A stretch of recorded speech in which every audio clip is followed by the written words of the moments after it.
God designed the human body as a finely tuned physical engine, requiring fuel to function. This fuel is known as food. To ensure our bodies get this fuel, God instilled in us an appetite known as hunger. Food not only satisfies our hunger, but also provides us with energy, keeping life in balance. So why would anyone choose to go hungry? In modern times, we're conditioned to eat 3 meals a day. We're often reminded that a hearty breakfast is essential for a strong start. We've learned in school to eat 3 full meals daily and exercise to maintain our strength. So, why skip meals? The world often calls not eating dieting, typically to lose weight or for health reasons. However, some people abstain from eating for spiritual reasons, known as fasting. The Bible mentions fasting as a practice undertaken for a specific period to achieve a spiritual goal. Consider this example from the Old Testament. Once a year, Jewish faithful were required to fast. Leviticus 16:29 states, "This shall be a statute forever for you. In the 7th month, on the 10th day, you shall afflict your souls and do no work at all, whether a native or a stranger living among you." This is known as the Yom Kippur fast, observed on the Day of Atonement. God required his people to fast once a year on the Day of Atonement. Everyone fasted to remember the solemn experience of their salvation. On this day, the high priest entered the Holy of Holies to offer the blood of an animal in exchange for the sins of all. Leviticus 16:4 says, "He shall wash his flesh with water in the holy place, put on his garments, come forth, offer his burnt offering and the burnt offering of the people, and make atonement for himself and the people." Because the Day of Atonement dealt with the sins of the nation, everyone fasted to identify with the high priest's sacrifice.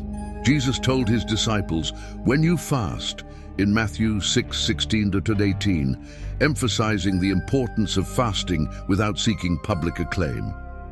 "When you fast, do not look somber like the hypocrites, for they disfigure their faces to show others they are fasting. Truly, I tell you, they have received their reward in full. But when you fast, anoint your head and wash your face, so it will not be obvious to others that you are fasting, but only to your Father who is unseen, and your Father who sees what is done in secret will reward you." Fasting, giving up both pleasurable and necessary foods, catches God's attention. Even back then, Jesus warned us not to flaunt our fasting.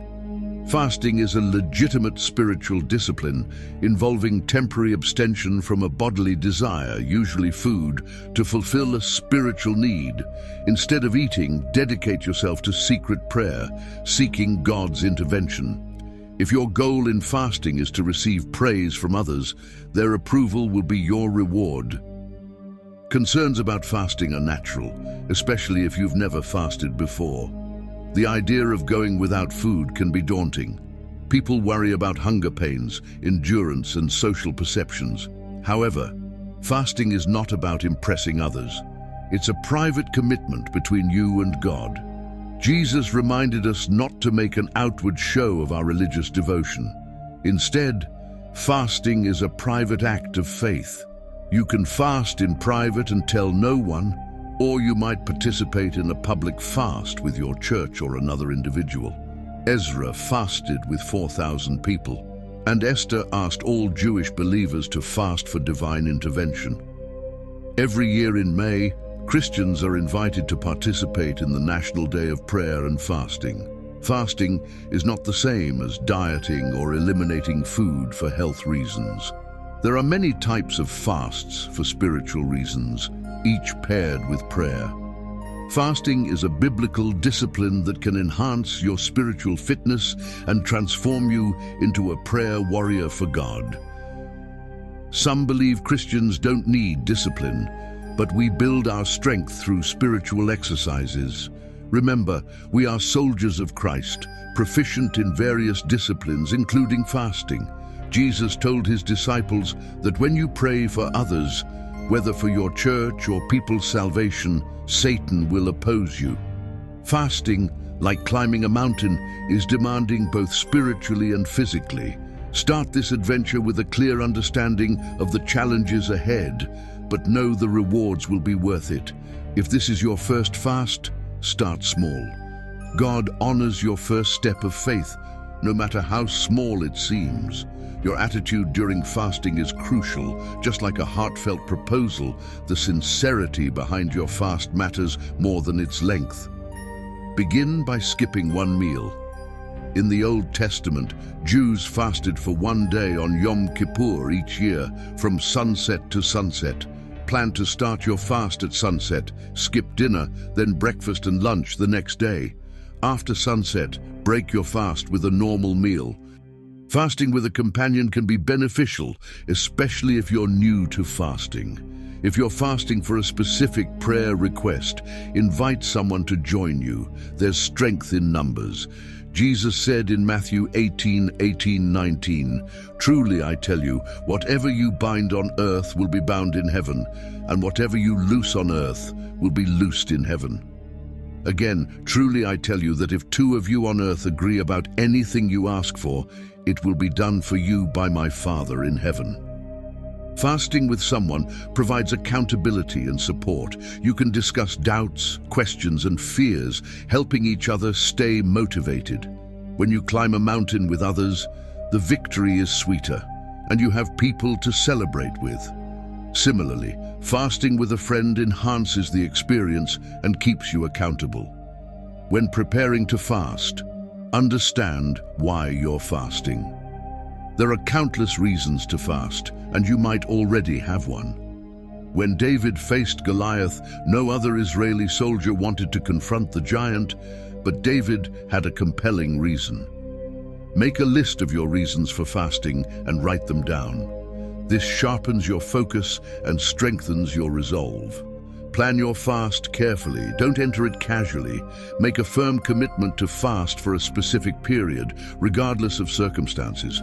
Move from thinking about fasting to committing to seek God for your cause. You're committing to fast based on God's grace and help. There are different types of fasts. The absolute fast involves eliminating all food and water. Paul underwent this type of fast for 3 days after seeing Jesus on the road to Damascus. However, for your first fast, avoid the absolute fast. It's intended for those dealing with severe problems. The normal fast involves avoiding all solid food and drinking only liquids. This is the most common type of fast in the Bible. Many people cut out pleasurable drinks like soda and fruit juices during this fast. The partial fast eliminates certain foods or liquids.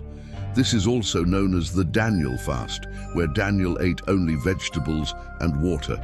Another time, Daniel avoided pleasant foods, meat and wine for 3 weeks. John Wesley's fast involved consuming only whole grain bread and water for 10 days before Methodist conferences. Wesley's spiritual dedication to fasting and prayer influenced his ministries, leading to the establishment of the largest Protestant denomination. The rotation fast is used mainly for medical purposes, determining reactions or allergies to specific foods. It involves a normal or absolute fast for 1 day, then consuming only one new food group each day for 6 days. When preparing to fast, consider several factors. If this is your first fast, start with a 1-day Yom Kippur fast. For a longer period, perhaps fast 1 day a week for 3 weeks. Proceed with caution and train your body gradually. Match your reason for fasting to the type of fast. Choose a normal fast for routine requests and a more stringent fast for serious problems. Feel at peace with your decision and plan carefully. Avoid fasting during unsuitable times like holidays or special events. Whatever fast you choose, remember it's a leap of faith. God sees your heart and will reward you. May God grant us the wisdom to understand the spiritual purpose and benefits of fasting, reminding us that it's the sincerity of our heart that matters most. May we fast not for visibility to others, but for visibility to God.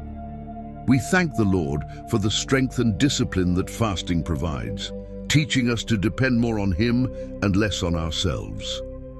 Amen.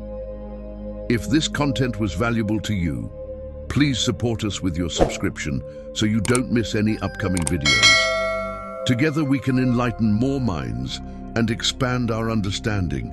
Thank you for being here, and may God bless you.